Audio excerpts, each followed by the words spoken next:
साथियों नमस्कार, स्वागत है आप सभी का आपके अपने इस यूट्यूब चैनल विधिटेरिया में। साथियों आज के इस वीडियो में हम लोग बात करेंगे डीआरटी में केस फाइल करने को लेकर के।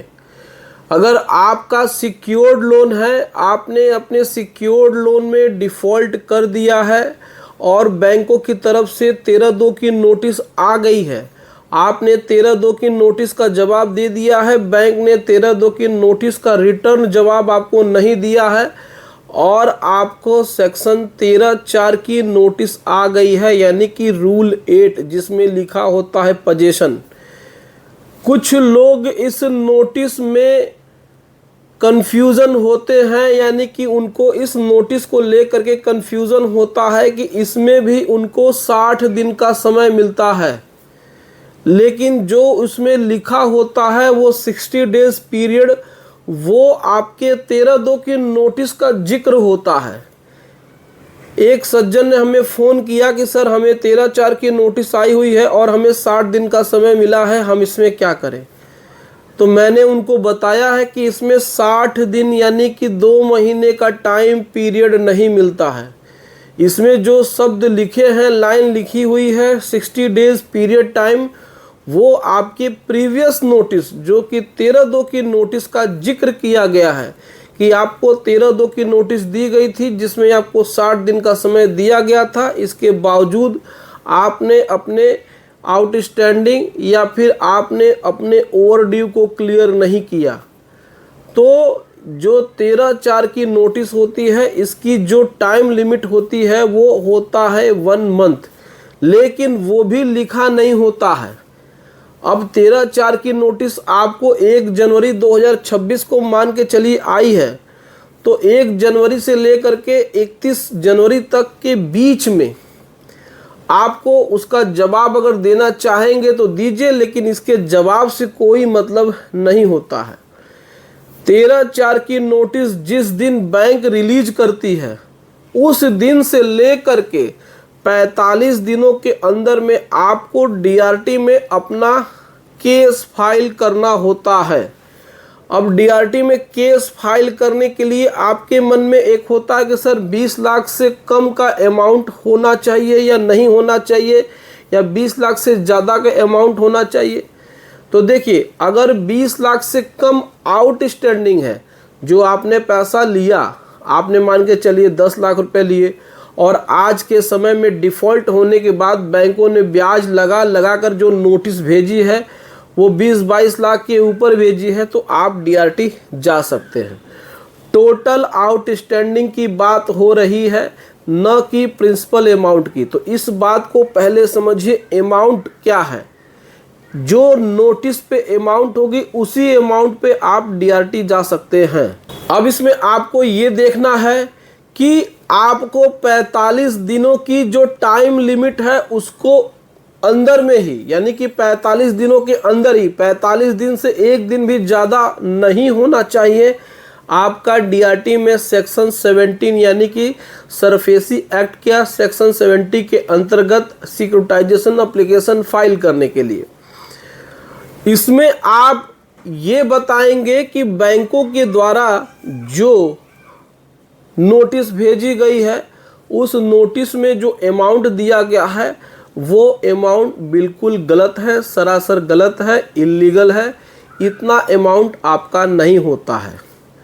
यहीं पे आपको फाइट करना है, यही आपका एक बहुत बड़ा एक वेपन है, हथियार है, आप इसका इस्तेमाल कर सकते हैं। देखिए, जब तक अमाउंट को जस्टिफाई बैंक या एनबीएफसी नहीं करते हैं आप उस पॉइंट पे फाइट कर सकते हैं और आपको जस्टिस मिल सकता है। देखिए, डीआरटी इतना भी कमज़ोर नहीं है, या डीआरटी में ऐसा भी नहीं होता है कि बोरोवर के पक्ष में फैसला नहीं आता है। ये जो मन में भ्रम होता है कि डीआरटी बैंकों के लिए ही बना हुआ है, अगर आपका काउंसिल यानी आपके एडवोकेट बहुत अच्छे हैं और वो अच्छी तरीके से निष्पक्ष हो करके अपनी बात यानी कि आपकी बात डीआरटी के सामने रख रहे हैं, और वहाँ पर सीधे सीधे पहला पॉइंट आप ये उठाइए कि भाई जो भी नोटिस में अमाउंट दिया गया है वो गलत है, क्योंकि आपने जो अमाउंट पेमेंट किया है बैंक को, उसको बैंक ने उसमें शामिल नहीं किया है, उस नोटिस में उसका मेंशन नहीं है। और साथ ही साथ जो नोटिस में उन्होंने अमाउंट दिया है, उस अमाउंट के साथ उन्होंने प्लस अदर चार्जेस उसमें जो लिखे हुए हैं वो भी संदिग्ध हैं, वो भी डाउटफुल हैं। क्यों? क्योंकि बैंक अनायास तरीके से लीगल चार्जेस, अनायास अदर चार्जेस जोड़ करके बोरोवर के ऊपर एक बर्डन डाल देता है। अगर हमारी क्षमता 10 लाख रुपए भरने की है और हमारा एक्चुअल में 8 लाख रुपए है, तो हमारे से अगर बैंक इलीगल तरीके से 12-15 लाख रुपए मांगेगा तो उसका जस्टिफिकेशन हम डीआरटी कोर्ट से मांग सकते हैं। डीआरटी कोर्ट आपको जस्टिस देगी, उस अमाउंट को जस्टिफाई करवाएगी, बैंक से वो एफिडेविट मांगेगी। ऐसा नहीं है कि वो बैंकों के फेवर में देखते ही आदेश कर देते हैं, ऐसा नहीं होता है। वो सारे चीज़ों को अच्छे से निष्पक्ष तरीके से देखते हैं। आपके ऐसे में क्या लिखा है और आपने कौन कौन से ग्राउंड लिए हैं, कौन कौन से रिलीफ मांगे हैं, जो रिलीफ आप मांगते हैं वही डीआरटी आपको देगी। अब इसमें क्या है कि आपने कुछ रिलीफ को मांगा ही नहीं, कुछ रिलीफ को मेंशन किया नहीं, तो फिर डीआरटी अपने मन से कोई भी रिलीफ आपको अलॉट नहीं करेगी। यही ट्रिब्यूनल्स की खासियत होती है कि जो लिख करके देंगे, जो फाइंडिंग्स में आएंगी वही आपको मिलेगा, अन्यथा परसेप्शंस पे यहाँ पर काम नहीं चलता है। ये सिविल कोर्ट्स नहीं है कि जो भी अदर रिलीफ आपको चाहिए वो कोर्ट अपने संज्ञान से एक्स्ट्रा जोड़ करके दे दे। ट्रिब्यूनल्स में जितना मांगेंगे उतना ही मिलेगा, जो मांगेंगे वही मिलेगा, इसके अलावा अदर से कुछ नहीं मिलेगा। तो बहुत ही अच्छी तरीके से अपने ऐसे को ड्राफ्ट करके उसमें सारी चीज़ों को इंक्लूड करके उसके बाद आप उसमें इंटरिम इंजंक्शन को भी फाइल करिए। क्योंकि भाई देखिए, सबसे पहले बात यह है कि आपके प्रॉपर्टी पे फिजिकल पोजीशन किसी भी कंडीशन में नहीं होना चाहिए। अगर बैंक ने एक बार फिजिकल पोजीशन ले लिया है तो उसके बाद फिर सारा का सारा कंट्रोल बैंक के हाथ में हो जाएगा। अगर आप सेटलमेंट की बात भी करेंगे तो फिर वहाँ पे आपको ज़्यादा पैसा देना पड़ेगा।